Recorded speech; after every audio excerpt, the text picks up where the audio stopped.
Hello friends, welcome to a new lecture today. In this, I'm going to explain about the veins.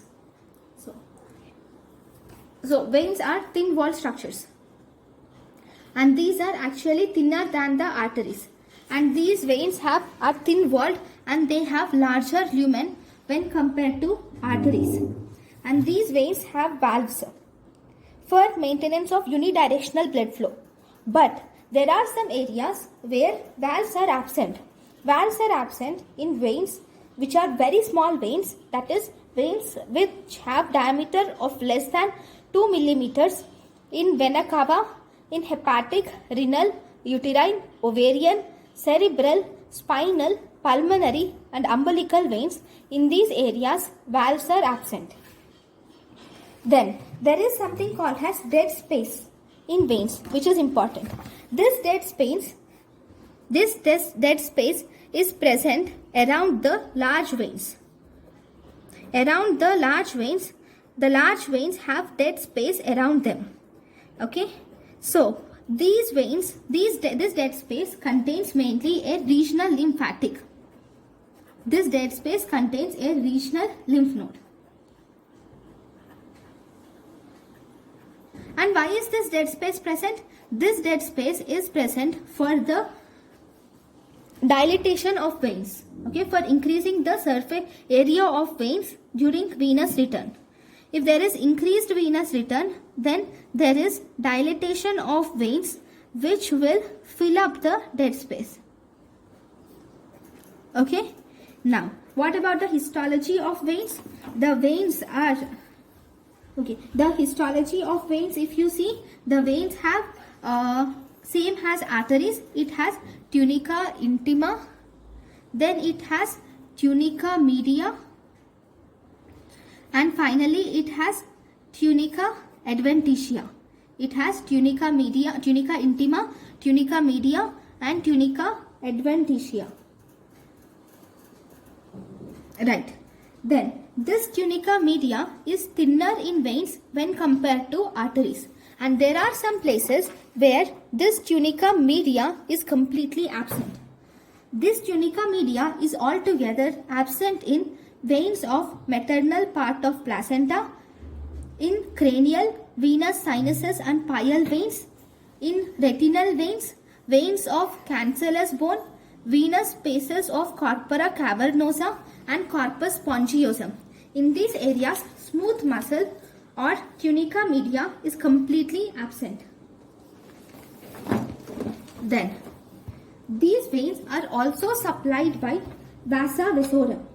Okay, these veins, these vasa vasorum are nutrient vessels which supply the veins. Here, these vasa vasorum, these vessels will penetrate the intima. If you remember, in arteries, the vasa vasorum will penetrate the adventitia, and they penetrate the adventitia and lie in tunica adventitia only, and they supply the tunica adventitia and the outer part of tunica media, whereas the inner part of tunica media and tunica intima are supplied by the lumen, the blood present from the lumen of arteries. But in veins, these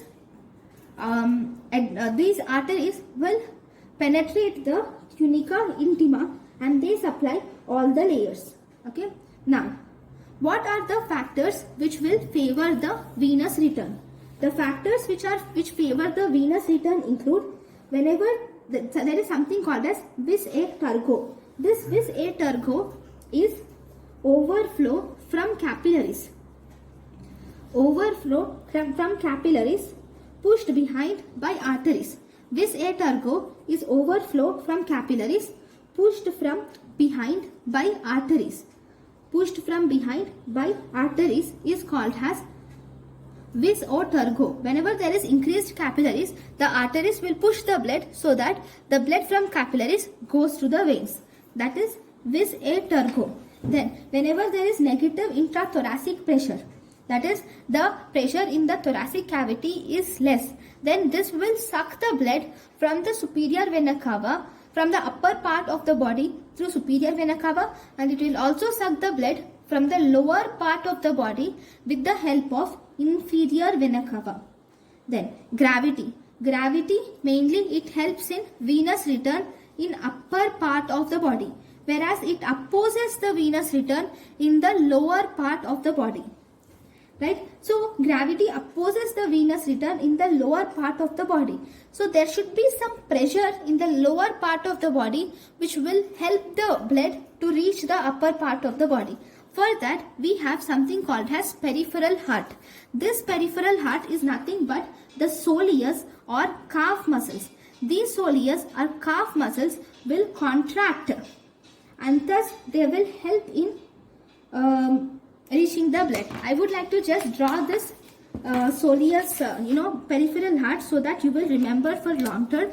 So if this is the lower limb, okay, this is the lower limb. So first I will draw the veins. So we have, these are the veins which are actually present. So this is just arbitrary veins, okay, and we have psoas muscle here in the calf. So this is the psoas muscle.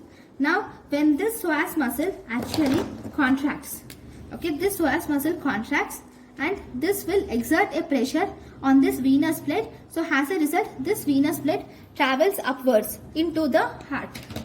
Okay, that is called as peripheral heart. Then the arterial pulsations will, these arterial pulsations will actually press the venae commitans. They press venae commitans intermittently. Because they press the venae commitans intermittently, they will provide the drive for the vessels to pump the blood towards the heart, to let the blood go towards the heart. Then there are venous valves also. These venous valves prevent the backflow.